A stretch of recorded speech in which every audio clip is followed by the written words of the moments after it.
বহাইছোঁ। নিধি, তুমি ভাত বনোৱা কামটো আগতীয়াকৈ কৰিবা। বাকী তোমাৰ যি যি কাম আছে গোটেই কাম পাছত কেতিয়া কৰা কৰি থাকিবা। তোমাৰ ভাতৰ কাৰণে মই সদায় দেৰিকৈ গৈ পাওঁ অফিচ। তুমি মোক কাম কৰিবলৈ শিকাব নালাগে। এইবোৰ সকলো মোৰ কাম। মই কেনেকৈ কৰোঁ কেতিয়া কৰোঁ সেইটো মোৰ কথা। তুমি মোক বেছি বুজাবলৈ নাহিবা। সকলো কাম বন কৰি মই আকৌ ভাতৰ যোগাৰ কৰি দিছোঁ। ময়ো কমখন কষ্ট কৰি থকা নাই তোমাৰ ঘৰত। তোমাৰ মায়েতো কেৱল বিচনাখনত বহিব জানে, টিভিটো চাব জানে আৰু ভাত পানী খাব জানে। নিজে খোৱা বাচনখনো কেতিয়াবা ধুই লোৱা দেখিছানে? পানী এগিলাচ দৰকাৰ হ'লেও মোক চিঞৰিব। একো এটা কাম নিজে কৰি নলয়। ইপিনে আকৌ তোমাৰ গৰম গৰম কথা। তুমি কি বুলি ভাবা? মই কাম কৰা অফিচটো মোৰ কি দেউতাৰ নেকি? সেইটো অফিচত মই কৰ্মচাৰীহে, বুজিছা? সেইটো অফিচ মোৰ দেউতাৰ নহয়। মোৰ যেতিয়াই মন যায় মই তেতিয়াই গৈ কাম কৰিবলৈ। অফিচলৈ গৈ কিমান গালি শুনিব লাগে সেইটো মইহে জানো। গালিহে শুনিব লাগে? শুনিবা, সেইটোনো কি ইমান ডাঙৰ কথা?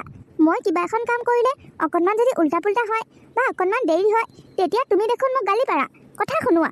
আনকি তোমাৰ মায়েতো মোক কথা শুনাই।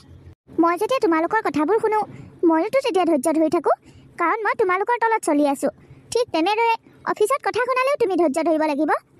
আৰু সেইখিনি কৰিবলৈকে যদি তুমি নোৱাৰা তেনেহ'লে তুমি কাম কৰা মানুহ এজনী ৰাখি লোৱা। তেতিয়া তোমাৰ সকলো কাম টাইম মতেই হৈ থাকিব। তুমিতো মোৰ দৰমহাটোৰ কথা নাজানা নহয়।